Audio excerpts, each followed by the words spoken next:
बहनों 1 जुलाई 2026 को महतारी वंदना योजना का पैसा आने वाला है।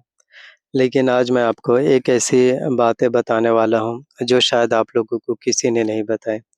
छत्तीसगढ़ सरकार ने जो है 4 ऐसी शर्तें रखी हैं, जिनमें से एक भी अगर पूरी नहीं की, तो 1 जुलाई को आपके बैंक खाते में एक भी रुपया नहीं आएगा। और सबसे बड़ी बात, इन 4 में से 2 गलतियाँ आपके घर में ज़रूर होंगे।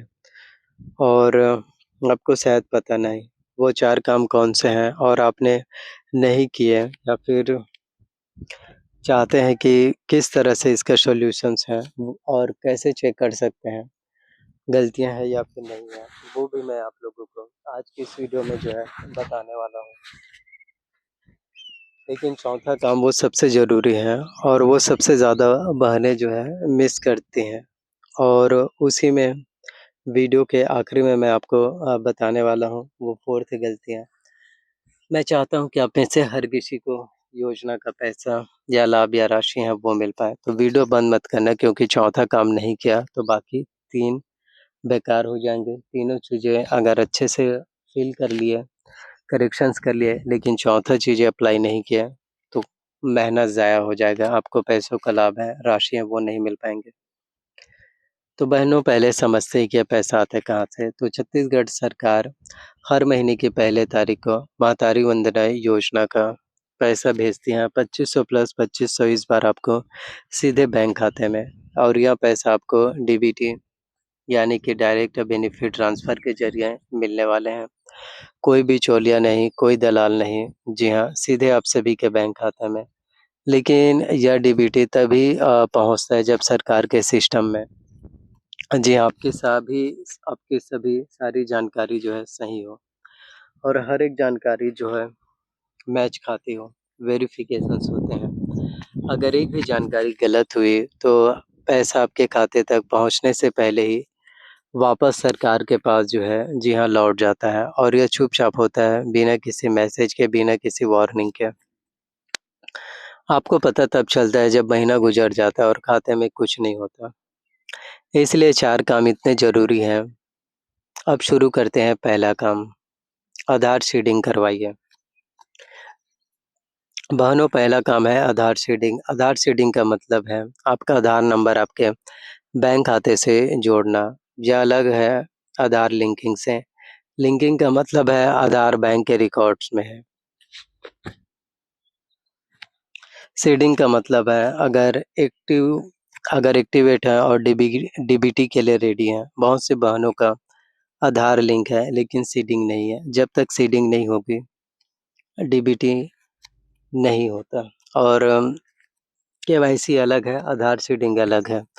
आधार सीडिंग से ही आपको पैसे हैं वो मिलते हैं। तो आधार सीडिंग कैसे करवाने हैं? अगर आधार सीडिंग नहीं होंगे, तो आपके बैंक खातों में फिर जो है पैसों की किस्त की इंस्टॉलमेंट राशि है आपके खातों तक नहीं पहुंच पाएँगे, वो पेंडिंग लिस्ट में चले जाएँगे।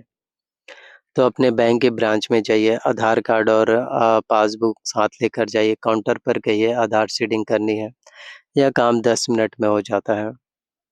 लेकिन आधार सीडिंग डीबीटी इनेबल होने में, प्रोसेस होने में टाइम लगता है, और ये टाइम जो है 2 से 3 दिनों का लगता है। तो 2 से 3 दिनों में ही आपके जो है आधार सीडिंग डीबीटी है, वो फिर लिंक होते हैं, और यही आप सभी के लिए बहुत ज़रूरी है।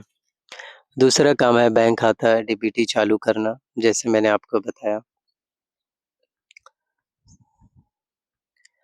और बहुत से माताएँ-बहनों का जो है इन्हीं सब चीज़ों की वजह से, फिर छोटी-छोटी गलतियों की वजह से, छोटी-छोटी टेक्निकल दिक्कतों की वजह से पैसों की राशि हैं जो फिर रुक जाते हैं, और बाद में फिर सभी माताएँ-बहनें सोचती हैं कि काश हमने उस समय जो है अच्छे से आवेदन कर लिया होता।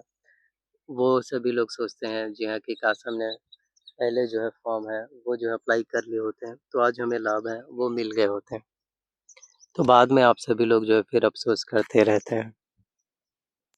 तो समय-समय पर वेरिफ़िकेशंस और ई-केवाईसी भी ज़रूरी है, जिसके लिए 30 जून आपको बोला गया है।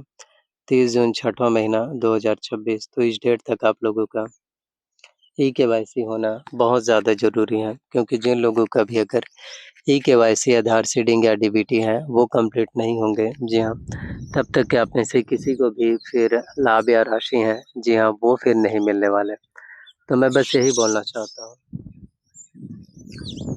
कि इंतज़ार आपको करना ज़रूरी है। सब्र करना ज़रूरी है। जी हाँ, जितना ज़्यादा हो सके इंतज़ार कीजिए।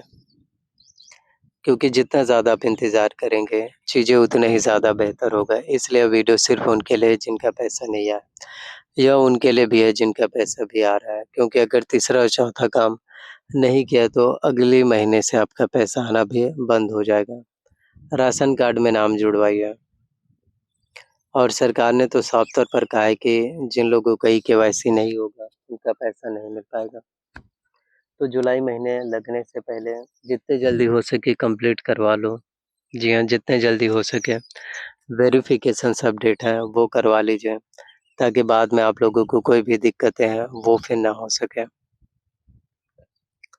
तो वो चौथी बात जो मैंने आपको कहा था, पहला तो आधार सीडिंग, दूसरा है बैंक खाते में डीबीटी एक्टिव, तीसरा है राशन कार्ड में नाम और समग्र आईडी, चौथा है एक्टिव मोबाइल नंबर। आधार, बैंक दोनों से ही अपडेटेड है, वो आपके होने ही चाहिए। तभी फिर आप सभी को महतारी वंदना योजना में फिर 1 जुलाई बुधवार 2026 से लाभ या राशियाँ वो फिर मिलना शुरू हो पाएगा। तो ये सभी 4 काम अवश्य रूप से कर लीजिए, जो भी मैंने आपको बताया, तभी आपको जो है इस बार 2500 प्लस 2500 5000 और सालाना 36,000 रुपया हम बात करें तो प्रधानमंत्री श्रम योगी मानधन योजना, जिसमें 18 से 40 साल की उम्र में जितना पैसा आप जमा करते हैं सरकार उतना ही देती है। तो एक टाइम के बाद 60 साल की उम्र के बाद फिर आप लोगों को हर एक महीने के 3,000 रुपए मिलना शुरू होते हैं, यानी कि प्रधानमंत्री श्रम योगी मानधन योजना में 36,000 रुपये सालाना हर महिला और 25,000 रुपये महतारी शक्ति ऋण योजना में भी मिलते हैं। तो काफ़ी योजना जो है सरकार की तरफ से चलाए जाते हैं, शुरू किए जाते हैं, लेकिन पता ही नहीं होता। तो आई होप आप लोगों को आज की इस वीडियो में पूरी जानकारी है, जो फिर मिल गए होंगे। तो अभी भी अगर आप लोगों का कोई भी जानकारी है जो छूट गए होंगे, जी हाँ, अभी भी कोई भी जानकारी है जो आपको पता नहीं है या मिस आउट हो गए हैं, तो वो भी आप लोग पूछिए। जी हाँ, ताकि मैं आप सभी के जो है हर एक सवालों का जवाब है वो दे सकूँ। और देखो, यह वीडियोस केवल एजुकेशनल पर्पज़ के लिए बनाए गए हैं। जी हाँ, हम जो है किसी भी तरह के कोई भी आधिकारिक घोषणा या फिर जी हाँ, किसी भी तरह की कोई भी आधिकारिक पुष्टि है वो नहीं करते हैं। तो मैं बस यही बोलना चाहता हूँ कि ओपिनियन जो है आप लोग ज़रूर साझा कीजिए। जी हाँ, जितने भी आपके ओपिनियन हो, डाउट्स हो, ताकि आपके हर एक सवालों का जवाब है वो